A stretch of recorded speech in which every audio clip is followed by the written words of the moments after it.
tinggal di Indramayu. Kebetulan sedang angin kencang, hujan deras, jadi cukup kalau di luar ini sangat lebat hujan dan anginnya.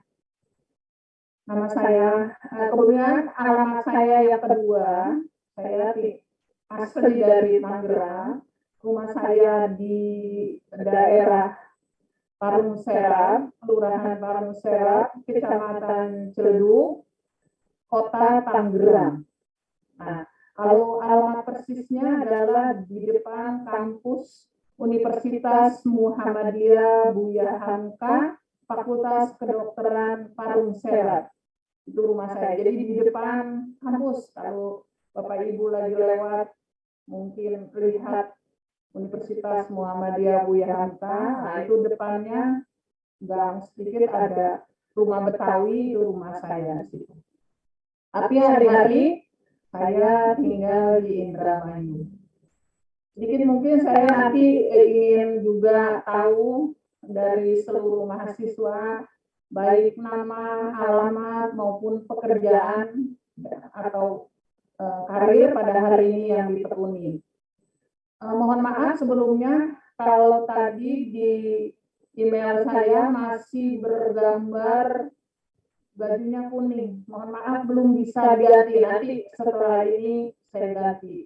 Karena memang biasanya saya selama ini banyak kegiatan partai, jadi harus pakai baju yang berpartai. Nah, nanti akan saya ganti karena sekarang saya sudah mengajar di ini. Saya memang dosen lama dari tahun 2009 saya sudah menjadi dosen tetap di ini. Tapi memang karena saya seorang aktivis politik, jadi saya hanya lama dicantumkan, saya belum banyak mengajar. Hanya dulu mungkin hanya kalau ada kelas-kelas jauh, saya ikut membantu di ini. Memang sedikit cerita pengalaman. Saya dulu pernah menjadi pegawai negeri sebagai guru di SMP Negeri 105 Jakarta Barat. Kemudian saya selesai kuliah S1, saya ditarik di IPIP Muhammadiyah yang sekarang jadi UHK sebagai dosen tetap yang diperbantukan. Setelah lama menjadi dosen, akhirnya saya pindah ke Indramayu. Ternyata pada tahun 2009, Partai Golkar minta saya untuk dicalonkan sebagai anggota DPRD Kabupaten Indramayu. Alhamdulillah, walaupun saya merantau, yang aslinya saya orang Ciledug, orang Pondok Aren, orang Betawi asli, kalau di sini nanti ada Betawi ya. Saya merantau ke Indramayu 2009, saya dipercaya oleh masyarakat menjadi anggota DPRD Kabupaten Indramayu. Sampai tahun 2014. 2014 masih mencalonkan kembali, alhamdulillah masih jadi, sampai terakhir 2019. Rupanya cita-cita saya terlalu tinggi. 2019 saya mencoba ke DPR RI melalui Dapil Banten 3, ternyata mungkin Allah belum mengizinkan saya. Mungkin kalau saya jadi dewan, saya nggak ketemu sama mahasiswa ini. Ya, saya masih belum dipercaya Allah untuk menjadi anggota DPR RI.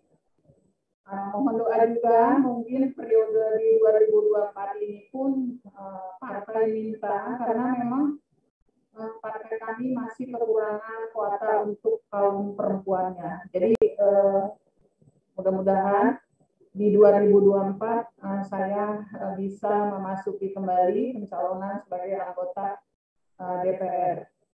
Itu mungkin perkenalan, memang hari-hari saya tinggal di Indramayu. Suami saya bekerja sebagai di Yayasan Pesantren Mahad Al-Zaitun sebagai bendahara. Kemudian saya punya anak 4, alhamdulillah 4-4-nya sedang menyelesaikan S2. dan sudah bekerja semua empat-empatnya. Yang 3 ada di Jakarta, yang 1 sebagai guru di pesantren Al-Zaitun.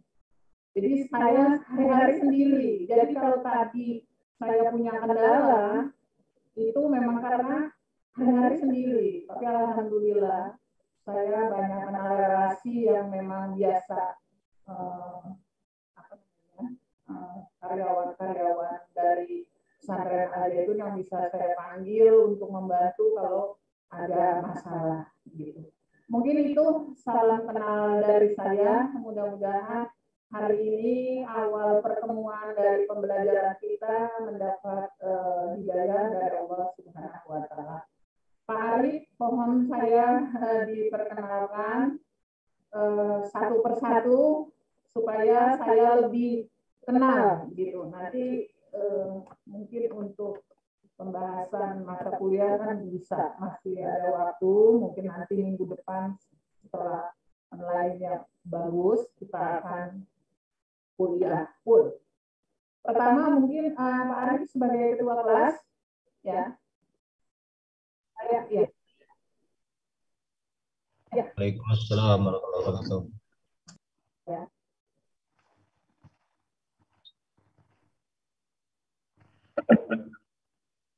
Ya.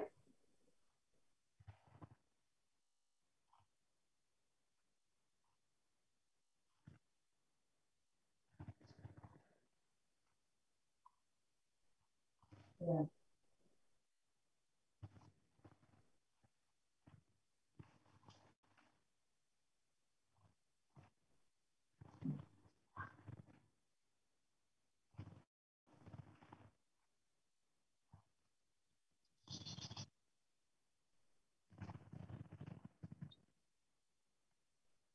Ya.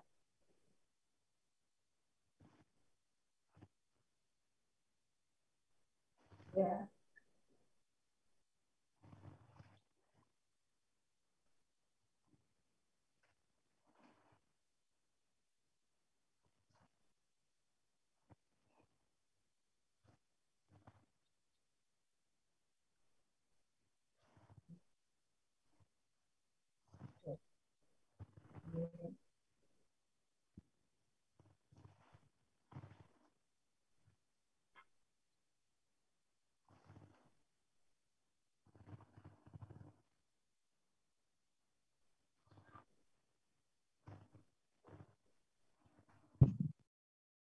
Ya.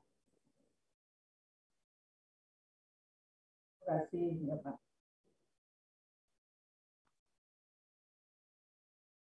Ya.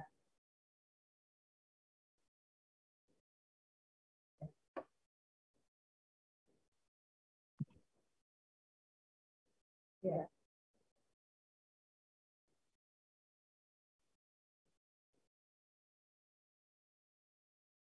Ya, silakan. Wajahnya dimunculkan biar kenal.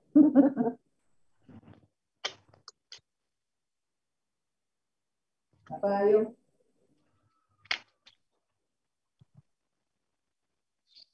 Assalamualaikum Ibu, izin. Waalaikumsalam warahmatullahi wabarakatuh. Selamat siang Ibu Boy. Ya, Pak Puji ya? Saya Pujianto Bu. Pujianto ya. Ya, kami bekerja supaya membuat ibu-ibu ini tersenyum Bu saat membeli harga kebutuhan pokok terjangkau Bu. Iya Pak. Iya Bu. Kami di Kementerian Perdagangan Bu, saya Bu. Oh iya, Kementerian Perdagangan ya Pak. Betul Ibu. Erlangga ya? Dalam Bu? Anak buahnya Pak Erlangga. Muhammad Lutfi Bu. Oh iya Pak Lutfi. Iya Bu. Yang sekarang lagi trending topik Bu. Betul, minyaknya hilang. Hilang enggak Bu, cuma sudah ada, cuma harga yang terjangkau Bu. Kalau di sini pada nggak ada Pak, dan nyari diumpetin. Baik Ibu, gitu Bu. Pak Puji tinggal di mana? Saya tinggal di Rawabokor Bu, dekat airport Bu, jadi kalau mau berangkat dekat Bu. Oh iya, dekat Ya. Pak. Oke Pak Puji, dilanjut. Baik Ibu. Ya. Mungkin Pak Arif ya. Bu izin Bu Ubay. Ya, Pak. Assalamualaikum warahmatullahi wabarakatuh. Waalaikumsalam. Salam kenal Ibu Ubay. Saya Saya Edi Kusworo, Bu. mukanya belum kelihatan. Sudah saya ini kameranya, Bu. Iya, betul. Kelihatan, Bu ya? Edi Kusworo ya. Iya, Bu. Oke. Saya Edi Kusworo, Bu. Kerja di PNS saya, Bu. ASN di Gimana? Kemenko Kemaritiman dan Investasi. Oh, Ya. kemudian Kemudian tinggal di Pondok Ranggon, Bu. Pondok Ranggon. Iya. Oh, iya. Ya. Anak saya 3, laki 2, perempuan 1. Ya, pas sudah ya, ikut KB ya, pegawai negeri. Sebenarnya sih enggak, Bu. Sebenarnya ada 2 keguguran, Bu. Saya pengennya anak 4 minimal, Bu, tapi belum Allah izinkan. Saya 4, putra 3, laki 1. Iya. Lanjut. Ya, baik, terima kasih, Bu. Ya, Bu. Terima kasih. Assalamualaikum warahmatullahi wabarakatuh. Ya, Assalamualaikum Ibu, salam kenal. Ibu Hairuni. Ya. Oh.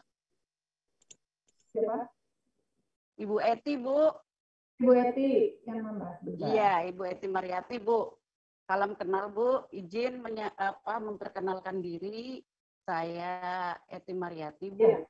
Eti Mariati ya. Oke. Ya.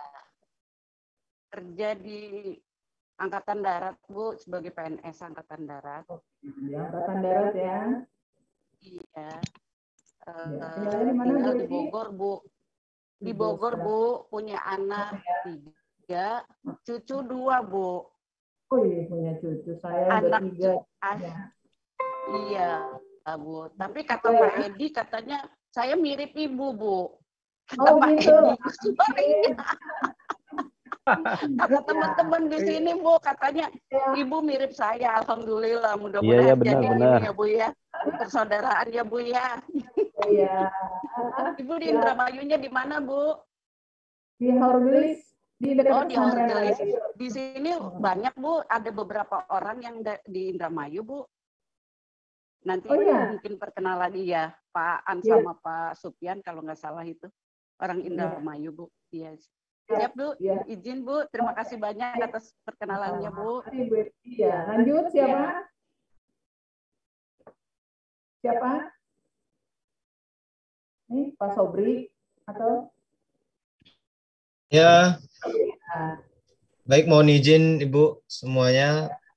Sobri? Perkenalkan, mohon izin, nama saya Sobri Rahmadani, Bu. Izin. Ya. Alamat saya tinggal di PT 7, Radio Dalam, Jakarta Selatan.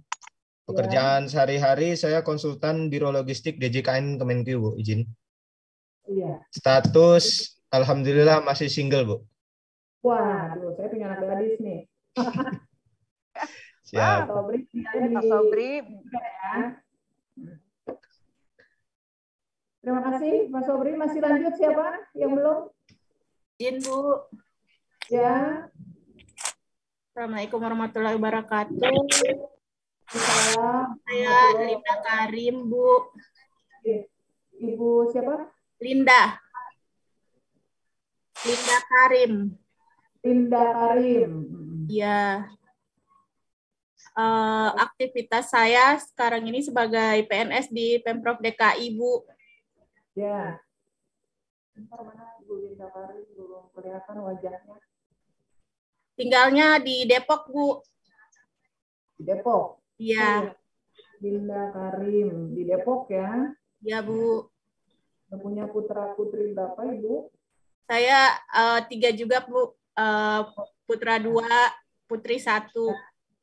Iya. Lanjut. Siapa? Terima kasih Bu Linda ya. Lanjut. Sama-sama. Pak Lutfi. Assalamualaikum warahmatullahi wabarakatuh. Waalaikumsalam warahmatullahi wabarakatuh. Selamat siang Bapak dan Ibu. Perkenalkan, nama saya Lutfi Al-Ghifari. Lutfi ya. Saat ini tinggal di Babelan, Bekasi, Bu. Terima kasih ya. Ya, aktivitas salah satu karyawan BUMN. BUMN di mana Pak? BUMN-nya? Cukup dari saya, Bu. Assalamualaikum warahmatullahi wabarakatuh. BUMN-nya dijelasin dong Pak. Apa di Pertamina, apa di BK? Hah? Oh, iya. Lanjut, siapa? Terima kasih. Guru nih.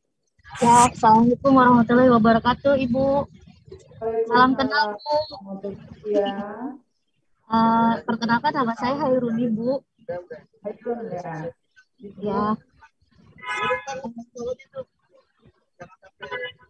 Aktivitas saya sebagai ibu rumah tangga, Bu, sekaligus konsultan di salah satu yang saya dirikan sendiri, dan juga ada beberapa instansi yang saya kelola yang mempercayai dengan saya.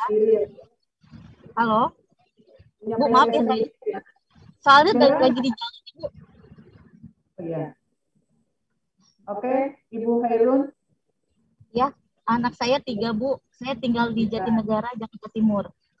Ya, Jatinegara. Terima kasih, Bu. Salam kenal, salam sehat. Assalamualaikum. Ya, terima kasih. Lanjut. Oke, Bu. Assalamualaikum warahmatullahi wabarakatuh. Waalaikumsalam warahmatullahi wabarakatuh. Manda, Bu.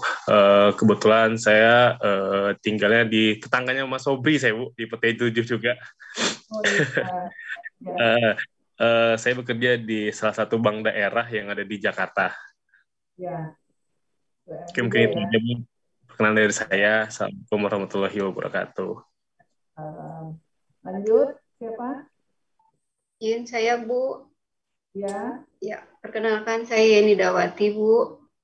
Ya, saya bekerja di Lembaga Sertifikasi Pertamina, Bu. Oh, iya. Terus tinggalnya saat ini sih Duren 3, Bu. Duren 3. Ya, sudah berkeluarga dan punya anak 2. DKI rata-rata ya. Lanjut. Terima kasih Bu Yeni. Salam kenal Ibu. Sama-sama, Bu. Ya. Ya, izin Bu. Ya. Ya, Assalamualaikum warahmatullahi wabarakatuh. Warahmatullahi wabarakatuh. Salam kenal Bumi Ubay. Ya. Ya, saya Muhammad Jaid. Ya, kebetulan tetangga Ibu nih. Tinggal di Rempoa tadinya, sekarang pindah ke Pamulang. Oh iya, tetangga. Kalau Ciledug sih saya paham, Bu. Ya, betul, Rempoa dekat sama saya. Iya. Sebagai karyawan swasta dan mempunyai anak 2. Ya. Alhamdulillah. Swasta guru kerja di perusahaan? Guru apa di perusahaan swasta, Bu. Swasta ya. Tinggal di Rempoa ya, deketan ya. Iya, Bu. Ya, terima kasih Pak Jadi. Ya, sama-sama Bu Bay. Ya. Siapa? Assalamualaikum warahmatullahi wabarakatuh. Waalaikumsalam warahmatullahi wabarakatuh. Ya. Siapa nih? Selamat siang, ya? Bu. Selamat siang, Bapak. Mohon maaf, saya lagi di luar. Ya, Pak. Perkenalkan, saya Berlando Sihombing. Iya. Saya tinggal di Malang. Jadi di Jakarta saya merantau, Bu. Iya, Pak. Status saya duda, Bu. Waduh, bisa dicariin pantar tuh, banyak teman-teman yang masih. Bapak kerja di mana hari-hari? Saya kegiatannya sementara jadi staf marketingnya kampus, Bu. Oh, iya. Bagus lah. Anak buahnya Bu Pak Udin ya, Bu Yuni ya. Yang dibutuhkan dari rekam medis tersebut. Atau dari dokter lain dapat menilai pelayanan pasien. Selain tentunya misalnya terjadi pergantian dokter jaga, nah itu dokter lain bisa menilai. Pak Lut. Ya, lanjut. Siapa? Selamat siang, Bu. Assalamualaikum. Salam. Siapa? Saya Asep Munajat, Bu. Iya. Siapa? Ya. Asep Munajat. Asep Munajat. Ya, saya kerja di perbankan swasta, Bu. Ya, perbankan swasta. Saya tinggal di Puri Beta Ciledug, Bu. Anak satu. Ada anak itu. Iya. Anak saya suka naik busway di Pura Beta. Anak satu ya. Ini larangannya. Ya, terima kasih Pak Arif. Siapa lanjut? Assalamualaikum Ibu. Salam ya. Jadi Ibu perkenalkan diri, nama saya Sinta Ria Revina. Ya. Saya berdinas di Polisi Udara Pondok Cabe, Bu. Alamat rumah saya di Modern Hill Pondok Cabe. Saya memiliki 1 orang putra dan 2 orang putri, Ibu. 4 orang putra, 2 orang putri. 2 orang putra, 2 orang putri, Ibu. Izin 3. Ibunya masih muda, cantik, anaknya 6 ya. Mantap. Ya. Ya, terima kasih Bu Sinta. Lanjut. Ya, Bu. Ya. Siang Bu Siti. Ya. Ya, Assalamualaikum Bu. Selamat siang. Saya dengan Hari Bu, Hari Sutanto. Hari Sutanto ya. Ya. Saya bekerja di Pemprov DKI Bu. Pemprov DKI. Nah, Ya. alamat rumah di daerah Jakarta Timur. Ya, Jakarta Timur. Nah, salam kenal dan salam sehat untuk semua Bu. Terima kasih. Wassalamualaikum warahmatullahi wabarakatuh. Terima kasih Pak Heri. Masih ada yang belum? Siapa? Saya Bu. Sore Bu. Oke. Iya, perkenalkan Bu. Nama saya Rizal Bu. Domisili di Bintara, Bekasi. Oh, Bintara. Oke. Hari-hari aktivitas? Pendidikan S1 Bu. Aktivitasnya di mana? Kerjanya? Bekerjanya di mana, Pak? Kerjanya saya sekarang di properti Bu. Oh, di properti. Iya. Ya. Oke, Pak Rizal, terima kasih. Iya, terima kasih Bu. Ya. Lanjut yang belum? Mungkin hari ini kita perkenalan. Waalaikumsalam. Iya. Saya Fatima Soraya, Bu. Ya, Ibu Fatima Soraya. Oke. Aktivitas sehari-hari sebagai pegawai negeri sipil di kepolisian, Bu. Pegawai negeri di kepolisian ya. Oke. Sudah berkeluarga, rumah di Cibinong. Rumahnya Cibinong, Bogor ya. Ya, Bu. Oke, terima kasih Bu Fatima. Lanjut, siapa lagi yang belum? Ya, Bu. Assalamualaikum Ibu. Waalaikumsalam. Ya. Izin Ibu. Ya, siapa namanya? Perkenalkan nama Yan Wijaya Kusuma Ibu. Pak Yani ya. Tinggal di Pasar Minggu. Pasar Minggu, dekat kampus ini. Terus? Pekerjaan di Bea Cukai Ibu.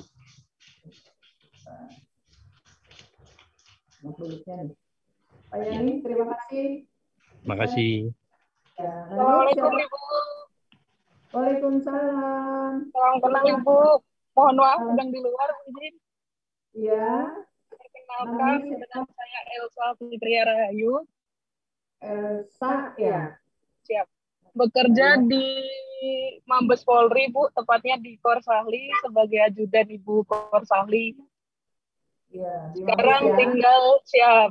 Sekarang tinggal di Bekasi, Bu. Bekasi. Sudah Siap. punya keluarga?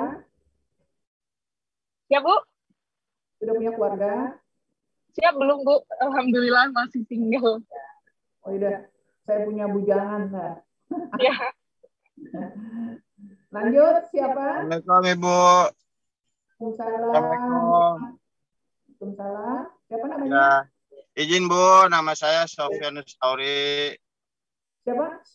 Sufyan Nusauri, Bu. Oh, ya, Sofyan. Ya, bekerja di PNS Kota bisa Jakarta Barat, kantor wali kota Bu, di salah satu sudin di Jakarta Barat. Tinggal di Rawabelong Ibu, Jalan Yusuf, Jakarta Barat Ibu. Ya, tuh ada teman saya pengawas tuh di Jakarta Barat. Oh, Pak Haji Sahrudin, kenal? oh iya, Ali Sarudin. Iya, dia Oke, S3-nya nanti- bareng saya kemarin. Nanti saya salamin Bu. Iya, bilang aja. Dia pernah ke Indramayu. Siap. Nyambung ya, Bu. Ya. Baik. Lanjut, siapa? Ya, makasih, Bu. Ya, sama-sama. Lanjut, siapa yang belum? Selamat siang, Bu. Ya. Saya Veksi, Bu. Veksi Diani. Ya. Saya tinggal di Cilengsi, Bu. Di perumahan Kota Wisata Cilengsi. Ya. Untuk pekerjaan saya TNI Angkatan Darat, Bu. TNI AD. Oh, Angkatan Darat ya, Pak ya? Iya, Bu. Untuk anak, berkeluarga anak 2, Bu. Anak saya 2. Anaknya 2 ya, Pak. Tapi jangan Ya. istrinya 2 ya, Pak. Tidak.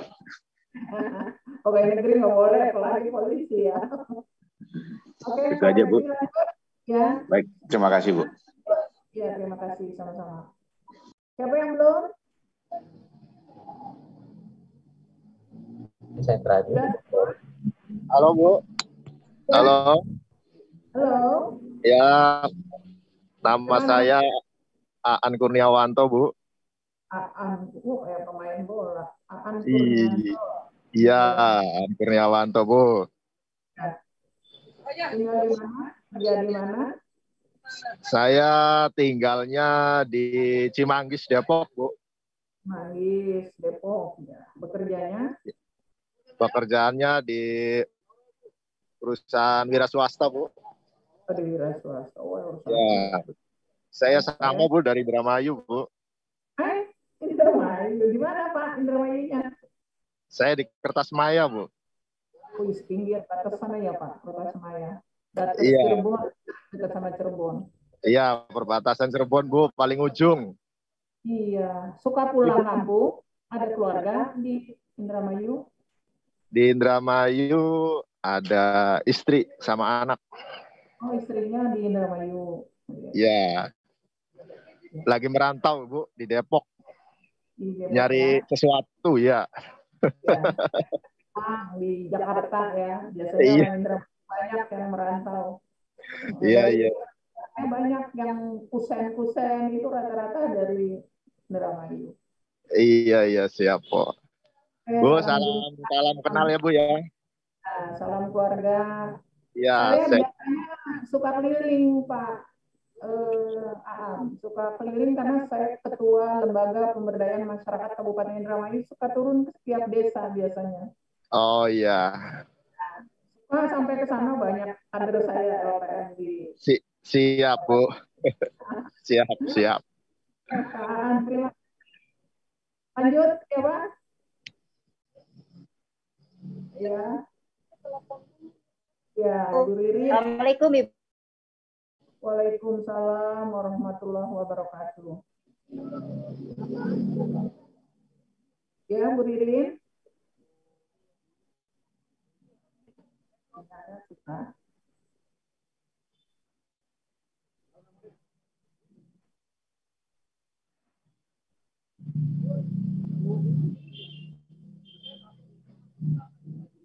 Ayo lanjut siapa?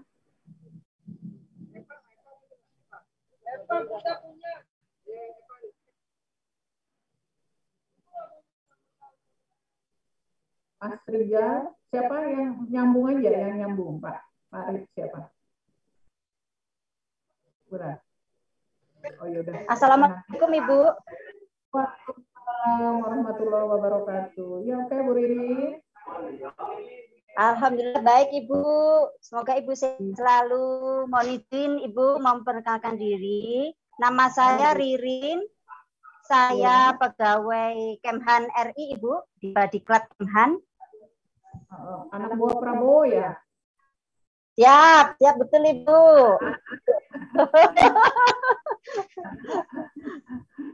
Dari TNI, Bu, biasanya banyak TNI. Siap, saya TNI Angkatan Darat, Ibu. Siap.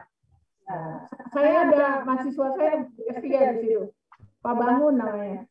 Kolonel Bangun. Pak siapa, Ibu? Kolonel Bangun. Ya. Oh, siap. Siap. Ini juga, Ibu, mohon izin. Oh, siap. Di IMI juga atau gimana, Bu? Lagi ngambil S3 dia. Oh, S3. Oh, siap. Ya, Bu Ririn, Tinggalnya di mana? Siap, Ibu. Saya tinggal di Depok, Ibu. Saya tinggal di Depok. Siap. Oke, punya putra putri berapa? Saya punya putri 2, Ibu, kembar. Siap. Oh, ya, kembar. Siap. Cuma 2 aja.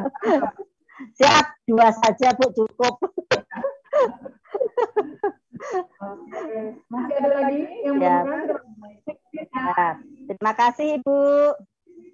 Ini Pak Nurul belum? Ya, saya sebagai petunjuk ya. Nama saya Nurul. Saya sekarang tinggal di Depok, domisili. Kemudian saya kerja di kantor pos di Pasar Baru. Surat ya, Pak? Ya? Nurul, di Pak Nurul surat saya. Iya. Iya. Di kantor pos mana, Pak? Saya di Pasar Baru dulu. Pasar Baru, oke. Ya, Jakarta. Ya. Punya keluarga, Pak Nurul? Oh, sudah. Anak 4. Anaknya berapa? 4. 4. Wih, saya pikir masih muda, sudah 4. Oke, Pak Nurul, terima kasih banyak. Terima kasih, Bu. Ya. Masih ada yang belum? Aris.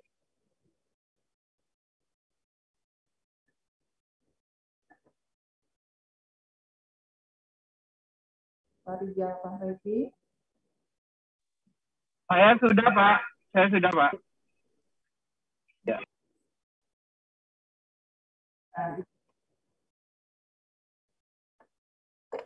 Gak apa-apa deh, Pak. Oke. Makasih Pak Arif waktunya. Kita lanjut ya. Hari ini kita sudah perkenalan, mudah-mudahan dengan saling mengenalkan diri, supaya hubungan habluminanas kita ini terus kita jaga sehingga menjalin tali silaturahmi dan kita bisa menjadi orang-orang yang selalu saling mendapat hidayah dari Allah Subhanahu wa Ta'ala. Amin. Kebetulan saya dipercaya oleh kampus memberikan materi kuliah saya, yaitu budaya organisasi. Karena mungkin saya orang politik dikasih materinya tentang budaya organisasi, padahal pendidikan saya, S1 saya itu pendidikan, S2 saya konsentrasi pendidikan, S3 saya manajemen pendidikan. Tapi saya dikasih tentang budaya organisasi. Tapi kalau budaya organisasi kan ini bisa mata kuliah umum ya. Kalau nanti, ini udah semester 3, berarti Bapak-Bapak sedikit hari lagi sudah menyusun proposal untuk tesis ya Pak ya.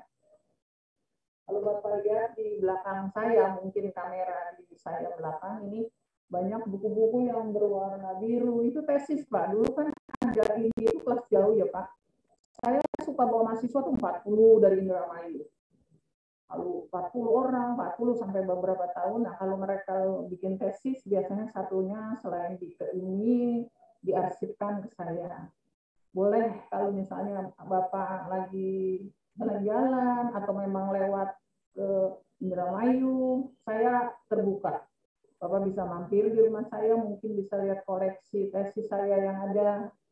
Saya punya tesis ini, punya Pancasakti, punya Universitas Muhammadiyah Tangerang, punya Universitas Muhammadiyah Jakarta, punya Universitas Buya Hamka, punya UT, punya Wilalodra, karena saya pernah juga ngajar di Wilalodra.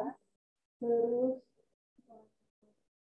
punya Uninus S3, saya punya beberapa disertasi, teman-teman yang dibantu saya memberikan hadiah disertasinya untuk saya koleksi. Alhamdulillah, mungkin kapan ada waktu bisa melihat disertasi yang saya pajang, mungkin kelihatan dari belakang layar saya. Jadi saya hari ini mau bicarakan tentang budaya organisasi. Saya yakin yang saya berikan kuliah pada hari ini akan lebih pintar dari saya, walaupun mungkin ilmunya pendidikannya baru S2, saya yakin lebih senior dalam ilmu. Karena itu kalau saya pengennya kita saling sharing aja. Jadi saya nggak mau menggurui, tapi saya menyampaikan apa yang saya sampaikan, kita saling sharing. Dalam artian, mari bersama-sama materi ini kita diskusikan. Mungkin ada yang saya nggak tahu, atau saudara-saudara kita atau rekan-rekan mahasiswa ini ada yang tidak tahu, kita sama-sama sharing. Karena ilmu itu lebih banyak kita membaca, lebih banyak kita mendengar, akan lebih banyak ilmunya kepada kita. Oleh karena itu juga akan kita dapat praktekkan. Apalagi hari ini semua rata-rata yang kuliah S2 ini itu rata-rata sudah bekerja. Maupun pegawai negeri, berwira swasta, dan di BUMN dan yang lain-lain. Tentu semua sudah mempunyai pengalaman bagaimana sebagai seorang pelaku di dalam satu organisasi. Jadi yang namanya di sini budaya organisasi, saya nggak mau mendikte karena ini sudah S2, bukan S1 saja. Apa itu budaya, apa itu organisasi? Kalau begitu mungkin anak SMA bisa saja. Tapi kalau bagi mahasiswa yang sudah S2 tentu akan paham. Secara sepintas bahwa budaya itu yang mungkin kita sudah banyak paham. Apa sih budaya? Budaya yang biasa kita terapkan suatu apa namanya ya, adat istiadat. Misalnya kalau kita suku, budaya mana? Budaya Betawi, budaya Sunda, budaya Sumatera, itu semuanya adalah kebudayaan adat istiadat di mana kita ini paling banyak budaya-budaya kita. Maka seluruh negara-negara luar turis itu senang sekali datang ke Indonesia karena budayanya beraneka ragam. Yang lebih senang itu biasanya Bali, karena budaya Bali itu lebih condong mereka karena banyaknya di sana kan lebih condong ke budaya ritual ya. Mereka datang ke Bali itu melihat budaya orang-orang Bali, bagaimana cara kehidupan di Bali dan budaya-budaya itu yang mungkin merasa karena kan suatu budaya itu bisa saja dari keyakinan mereka. Kalau di Bali itu kan mayoritasnya agamanya Hindu. Ya, jadi lebih condong bagaimana budaya dengan kaitan agama itu ditonjolkan. Contohnya budaya upacara ngaben itu menjadi budaya di sana. Orang yang meninggal di Bali itu kan dibakar. Orang Bali itu senang ikut menyaksikan. Mungkin saya yakin di antara seluruh mahasiswa yang hari ini saya berikan pelajaran juga sudah bisa menyaksikan bagaimana upacara ngaben di Bali. Saya sampai beberapa kali waktu saya kunjungan kerja sebagai anggota dewan di Bali ikut menyaksikan. Jadi ya begitu, itu salah satu budayanya. Atau budaya Betawi. Budaya Betawi nih, saya orang Betawi, saya paham budaya Betawi. Sampai hari ini orang-orang Betawi itu sudah jarang punya rumah Betawi, walaupun filmnya Sidul itu nyontohin ya, Sidul itu kan contoh karakter daripada budaya Betawi. Rumahnya, adat istiadatnya, terutama bahasanya. Padahal Sidul itu bukan orang Betawi, tapi dia karena lama di Betawi. Kalau Mandra, oke. Nah, Benyaminnya juga ada keturunan itu budaya Betawi. Sampai saya bikin rumah itu sekarang buat anak saya yang ada di Jakarta itu, yang ada di Tangerang tadi, itu rumah Betawi. Karena apa? Saya pengen melestarikan budaya Betawi. Karena sudah saya lihat kemana jarang kok udah tidak ada ya rumah-rumah Betawi. Saya coba tanya kepada anak saya, nanti kalau saya Umi punya rezeki mau nggak dibikinin rumah Betawi? Anak saya mau. Kan kalau anak sekarang kan pengennya rumahnya yang minimalis, yang tapi alhamdulillah kapan-kapan boleh bisa dilihat nuansa Betawi itu enak sekali sebetulnya. Jadi kalau nanti lagi jalan di depan UHAMK, cari aja rumahnya Bu Bay yang Betawi, pasti di lingkungan situ penasaran. Memang di UHAMK itu ada perguruan Muhammadiyah dari TK sampai SMK dan sampai ke kampus. Itu dulu pendirinya Bapak saya, Bapak Haji Mursidi dulu yang diriin Muhammadiyah di situ. Jadi kalau cari anaknya, dan saya juga lama jadi guru di situ, jadi guru dari TK, SD, SMP, yang anak punya sendiri, sampai saya melanjutkan IKIP Muhammadiyah, itu dikenal saya sebagai guru. Jadi kalau cari saya dulu, murid saya itu banyak yang jadi supir angkot. Kalau teman-teman saya mau ke rumah, pasti carinya rumah Bu Ubay, Bu Guru pasti tahu. Nah, jadi itu budaya ya, kita lanjutkan. Kemudian banyak budaya-budaya yang hari ini menjadi satu keyakinan. Karena gabungan daripada budaya organisasi ini adalah bahwa organisasi itu kan adalah kumpulan daripada manusia, kumpulan daripada sekelompok orang-orang. Jadi organisasi itu gabungan sekelompok orang-orang yang bekerja sama ingin mencapai satu tujuan. Di organisasi inilah bisa tercapai suatu tujuan yang bisa bersama-sama. Apakah negara kita ini juga suatu organisasi? Bisa. Negara juga salah satu organisasi. Karena organisasi itu cirinya tadi, dia mempunyai orang-orang yang bekerja sama untuk mencapai tujuan. Orang-orang di situ dia akan bekerja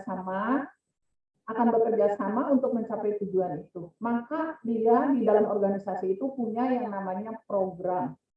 Kalau kaitan organisasi dengan program tidak lepas kepada manajemen. Apa fungsi daripada manajemen? Harus ada perencanaan. Suatu organisasi akan bisa mencapai satu tujuan apabila dia mempunyai satu program, yaitu satu pertama, perencanaan. Yang kedua adalah pengorganisasian. Jadi satu organisasi itu bisa mencapai satu tujuan apabila dia menyusun satu rencana. Yang kedua, pengorganisasian. Pengorganisasian itu adanya struktur kepengurusan. Sebab dia tidak akan berjalan tanpa ada struktur kepengurusan yang menggerakkan manusia-manusianya. Untuk mencapai tujuan itu adanya satu pengorganisasian. Maka kalau kita di sekolah dulu itu OSIS itu kan kelompok pengorganisasian, ketuanya siapa, sekretarisnya siapa, bendahara siapa, seksi apa. Nah, itu namanya pengorganisasian. Kemudian setelah ada perencanaan, ada pengorganisasian, ada yang namanya pelaksanaan. Di dalam satu organisasi akan bisa berjalan kalau perencanaan yang digerakkan oleh si pengorganisasian, maka pelaksanaannya akan bisa berjalan. Menjadi suatu organisasi yang baik, menjadi suatu organisasi yang mencapai tujuan bersama-sama, menjadi suatu organisasi yang bagus, maka perlulah suatu evaluasi. Jadi suatu organisasi tidak akan bisa berjalan untuk mencapai tujuan tanpa ada perencanaan, pengorganisasian, pelaksanaan, dan pengevaluasian. Itu yang sangat penting. Jangankan dalam satu organisasi, dalam diri kita hidup, kita juga sebagai manusia hidup, kita berumah tangga, apakah dalam rumah tangga itu juga satu organisasi? Satu organisasi di dalam rumah tangga. Kita membentuk wadah di dalam rumah tangga. Semua yang menginginkan rumah tangga pasti menginginkan keluarga yang sakinah, mawaddah, warahmah. Kita ingin semua supaya rumah tangga kita ini menjadi keluarga yang sakinah tadi. Maka dalam satu struktur organisasi di dalam rumah tangga ini bagaimana? Sebagai di situ ada pimpinan, ada pengorganisasian namanya. Siapa pimpinannya? Adalah suami sebagai kepala, sebagai imam di dalam rumah tangga. Ya enggak? Ada istri, ada anak. Maka kalau orang hidup di dunia, kalau dia masih sendiri, belum bisa berorganisasi, dia tidak bisa bagaimana membuat satu perencanaan di dalam diri dia, maka diperintahkan. Kalau sudah balik, diwajibkan untuk berumah tangga. Sebagai manusia, karena memang fitrahnya harus berumah tangga. Nah, di dalam satu rumah tangga tadi, kita masing-masing punya peran. Suami sebagai imam, sama-sama dengan istri, dibikin programnya, dibuat satu perencanaan. Setelah menikah, apa dulu yang kita program? Apa mau pengen punya anak dulu, setelah punya anak punya rumah, apakah sekalian punya anak punya rumah, dan yang lain itu disusun. Sampai tahap kita juga di dalam rumah tangga perlu evaluasi. Sudahkah rumah tangga kita ini sesuai dengan apa yang diajarkan oleh kepercayaan kita, agama kita? Sudahkah rumah tangga kita ini sudah sesuai apa yang kita inginkan? Itu ada perlu segala hal apapun kita perlu evaluasi. Nah, itulah yang namanya juga budaya organisasi. Bahwa budaya organisasi ini juga Jadi satu keyakinan atau kepercayaan atau harapan di mana atau filosofi atau ideologi di mana dinyatakan dalam suatu organisasi agar organisasi ini bisa mencapai satu tujuan yang diinginkan. Jadi begitu secara intinya. Jadi pengertian budaya organisasi pun banyak para pendapatnya. Di sini Pak Sarpin nih. Ini udah tahu tahunnya lama. Mestinya nanti kalau Anda membuat satu tesis itu tahun daripada penemu pendapat seseorang tentang budaya organisasi, carilah tahun yang biasanya 10 tahun ke bawah. Kalau sekarang di 2022 biasanya di tahun 2020 minimalnya di tahun 2010 untuk menjadikan satu teori di landasan teori harus yang tahunnya lebih muda. Tapi tidak apa, saya hanya memberikan di sini hanya menyampaikan bahwa ada beberapa pengertian tentang budaya organisasi menurut para ahli. Jadi ada menurut Pak Sarpin ini bahwa budaya organisasi adalah suatu sistem nilai, kepercayaan, kebiasaan dalam suatu organisasi yang saling berinteraksi dengan struktur sistem formulanya untuk menghasilkan norma-norma perilaku organisasi. Jadi itu.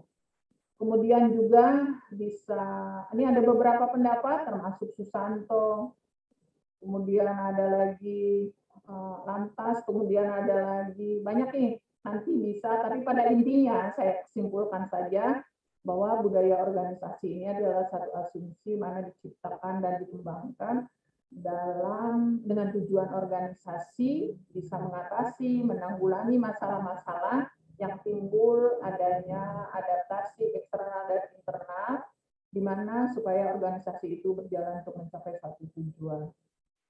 Nah, di sini ada teori budaya organisasi. Teori budaya organisasi ini merupakan teori komunikasi karena dalam satu organisasi akan tercapai adanya saling komunikasi. Ilmu komunikasi itu adalah ilmu yang sangat baik. Orang hidup tanpa memiliki ilmu komunikasi itu bisu.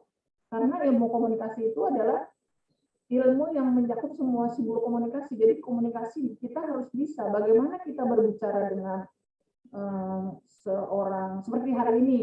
Saya ini mengajar dengan Zoom meeting, saya akan lebih suka mengajar bertatap muka. Kalau dengan Zoom meeting begini, saya nggak tahu. Seperti contohnya Pak Aan, Pak Rizal, ini kan nggak dilihat. Nggak tahu dia ngeliatin saya apalagi ngopi di sana. Tapi kalau di kelas saya bertatap muka, akan ada interaksi komunikasi, akan lebih enak. Atau misalnya dengan tatap muka akan lebih enak, karena semua mahasiswa konsentrasi kepada apa yang saya sampaikan.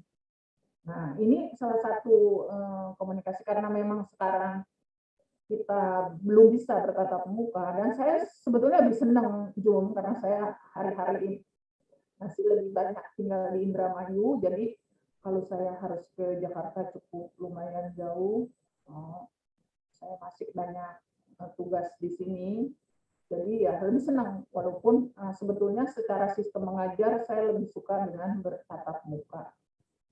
Di mana di dalam teori ini, teori organisasi adalah bisa saja tadi saya katakan ya, negara, satu organisasi, terus juga perusahaan, bisa satu organisasi namanya. Kalau organisasi-organisasi yang kita kenal ya mungkin yang besar, organisasi Muhammadiyah, organisasi NU, organisasi-organisasi lain itu yang sudah terkenal ya istilahnya.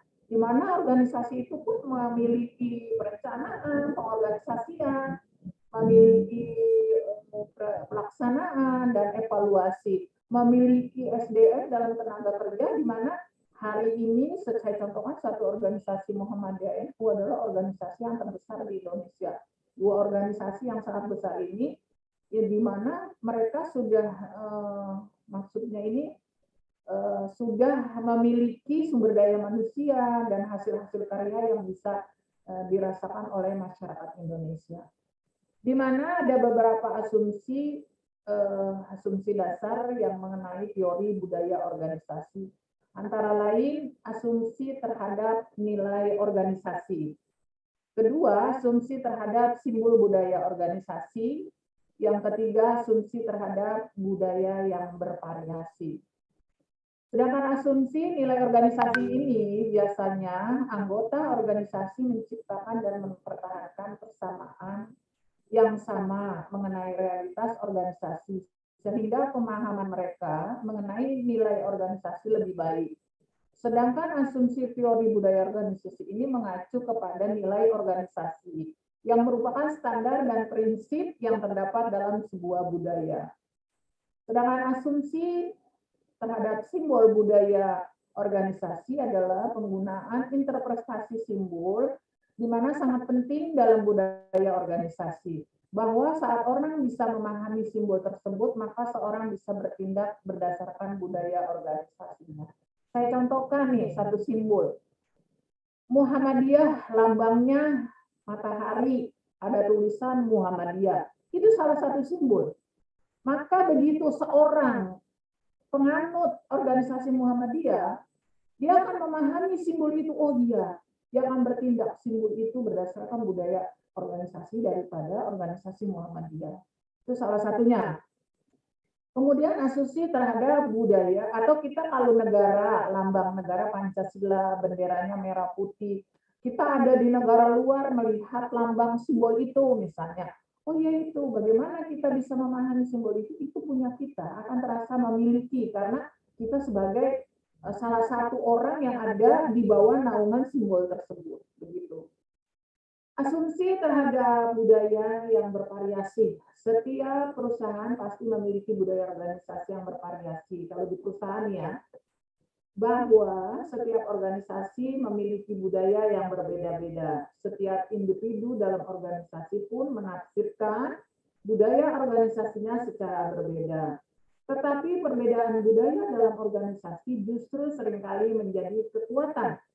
Jadi perbedaan itu menyatukan menjadi satu kekuatan di dalam organisasi. Kemudian fungsi daripada budaya organisasi, bahwa fungsi dalam organisasi ini mempunyai peranan penting di dalam membentuk budaya organisasi. Banyak pemimpin yang menggunakan budaya organisasi saat ini untuk diterapkan di perusahaan. Karena itu budaya organisasi mengandung nilai norma-norma yang memiliki 5 fungsi. Pertama, meningkatkan rasa kepemilikan.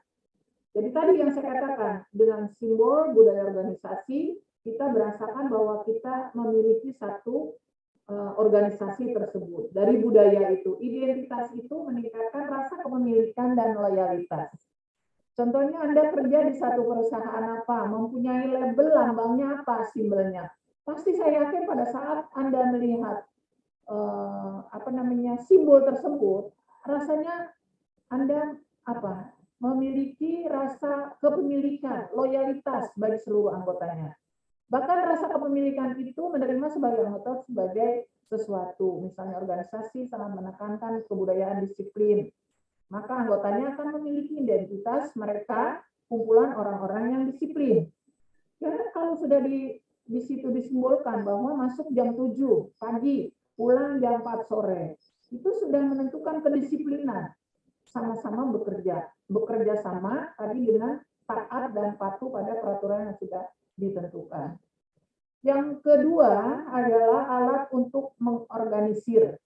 Di sini fungsi budaya organisasi yang kedua adalah setiap anggota atau karyawan di dalam satu perusahaan, di mana mengatur satu kelompok yang membentuk satu kesatuan, nilai-nilai, norma, dan budaya organisasi yang menjadi batasan yang harus dipahami dan dipatuhi oleh semua anggotanya. Hal ini membedakan antara satu organisasi dengan organisasi yang lain. Jadi ada normanya, ada aturannya. Jadi kalau antara organisasi Muhammadiyah dengan organisasi NU, itu ada aturannya beda. Yang menjadi nilai budaya. Saya contohkan, NU kalau, ini satu budaya ya, ini di Qurannya tidak ada ayat berapa, hadis berapa, tapi itu satu kebudayaan. Kalau NU yang sudah mati, orang udah meninggal, dia mengadakan 3 harian. 3 harian, nanti ada 7 harian, ada 40 harian, itu budaya. Tapi karena budaya itu sudah menjadi simbol di NU, itu dia bisa menjadi kesatuan. Semua warga NU akan disiplin, akan taat, akan mengikuti, karena itu satu kebudayaan yang sudah turun-menurun. Nah, begitu organisasi Muhammadiyah begitu wafat, tidak ada 3 harian, tidak ada 7 harian, tidak ada 40 harian. Tapi walaupun tidak ada, biasanya hari ke-1 sampai ke-7, mereka datang, kumpul, ada tausiah, begitu. Tidak membagi-bagi makanan. Kalau di NU kan biasanya dibungkusin, diantar ke yang hadir, begitu. Tapi kalau Muhammadiyah justru yang datang, membawa makanan ke dalam orang yang sedang dalam berduka, begitu. Ini salah satu nilai-nilai norma budaya yang menjadi batasan dan dipahami semua anggotanya. Ini membedakan organisasi yang satu dengan organisasi yang lain. Menjadi juga dari satu kebudayaan yang berbeda. Kemudian yang ketiga, meningkatkan kekuatan organisasi. Bahwa budaya organisasi memiliki fungsi untuk meningkatkan kekuatan nilai suatu organisasi, yang dimaksud adalah nilai norma, nilai norma di mana budaya organisasi dikenal sebagai pedoman dan menyatukan organisasi dengan memberikan standar mengenai tuturan dan tingkah laku para anggotanya. Jadi diatur, kalau di perusahaan sama, perusahaan juga salah satu organisasi. Jadi diatur standarnya, bagaimana tata krama, kalau ketemu pimpinan harus mengetuk pintu, itu budaya aturan. Kalau ketemu pimpinan maunya harus assalamualaikum, mungkin bagi yang beragama muslim.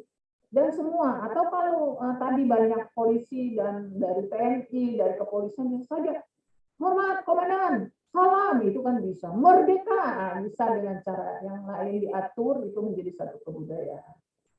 Kemudian mengontrol perilaku.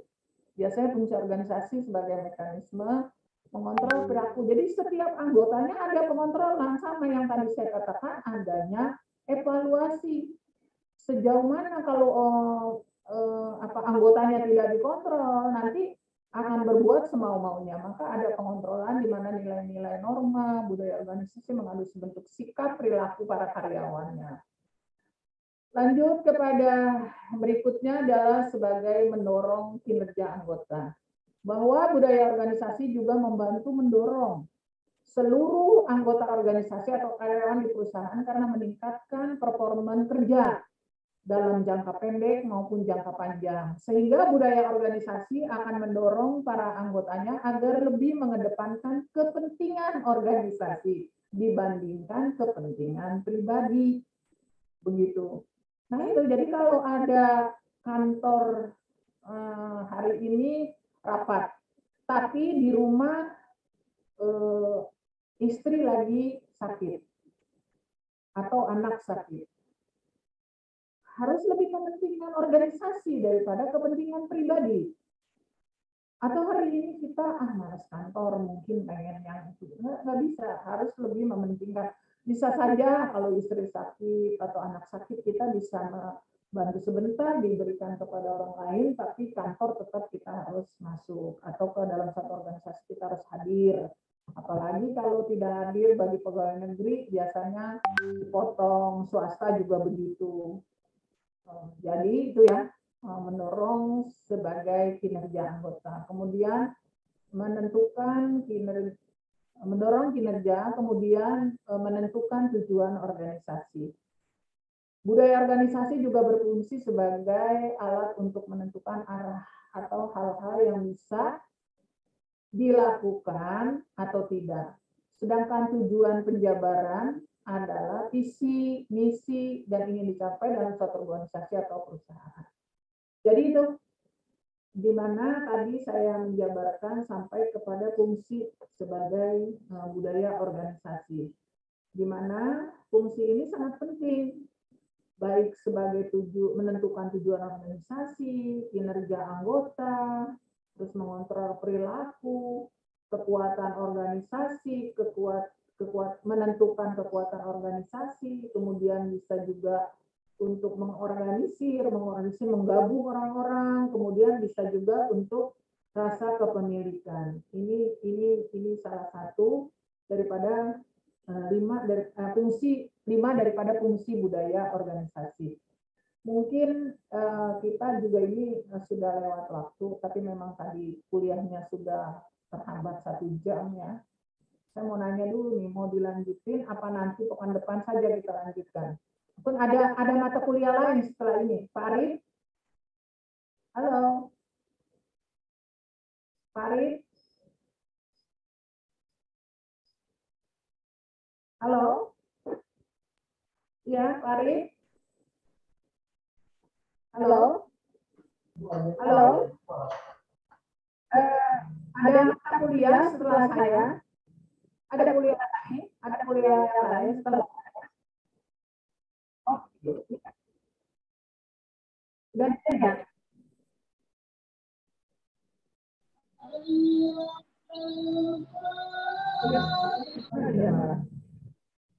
Masih ada mata kuliah yang lain? Habis saya? Nggak ada.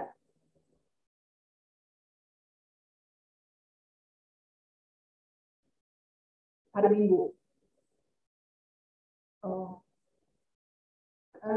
Pak Arif, kedengaran suara saya? Masih ada. Di sini belum aja.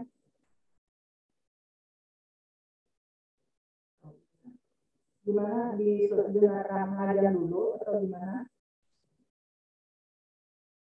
Oh, sudah. Ini malah baru mulai itu, Pak Arif. Begini aja Pak Arif, ini kan karena udah datang waktu asar, ya. Kalau nanti ada yang bertanya, minggu depan aja kali ya, biar oke. Jadi ini saya tutup dulu kuliah hari ini, ya. Saya sampai kepada fungsi budaya organisasi. Jadi nanti pekan depan, begitu kita buka, saya beri kesempatan untuk bertanya materi yang hari ini saya sampaikan. Nah, baru kita lanjutkan ke materi yang kedua. Nah, ini kalau masalah nanti saya akan share selesai kuliah yang kedua. Bisa dibaca oleh teman-teman untuk dipelajari. Ya, nanti pertemuan yang kedua. Oke, saya rasa ya. Pertemuan pada hari ini saya cukupkan. Sekali lagi saya mohon maaf kalau tadi di awal perkuliahan ada gangguan. Sekali lagi saya juga mohon maaf mungkin dalam penyampaian ada hal-hal yang masih kurang berkenan. Jadi sekali lagi saya mohon maaf. Saya tutup mungkin untuk ketemu Sabtu yang akan datang. Saya tidak tahu jamnya apakah masih tetap jam 1 sampai jam 2.40 atau nanti digeser, mudah-mudahan saya juga tidak ada halangan. Oke, terima kasih Pak Arif. Mahasiswa S2 ini mudah-mudahan kuliah hari ini dapat menambah ilmu pengetahuan kita. Amin. Saya tutup, saya akhiri wa aku minkum wabillahi taufiq wal hidayah. Assalamualaikum warahmatullahi wabarakatuh. Waalaikumsalam warahmatullahi wabarakatuh. Waalaikumsalam warahmatullahi wabarakatuh, Bu. Undang-Undang Perlindungan Anak memberikan batasan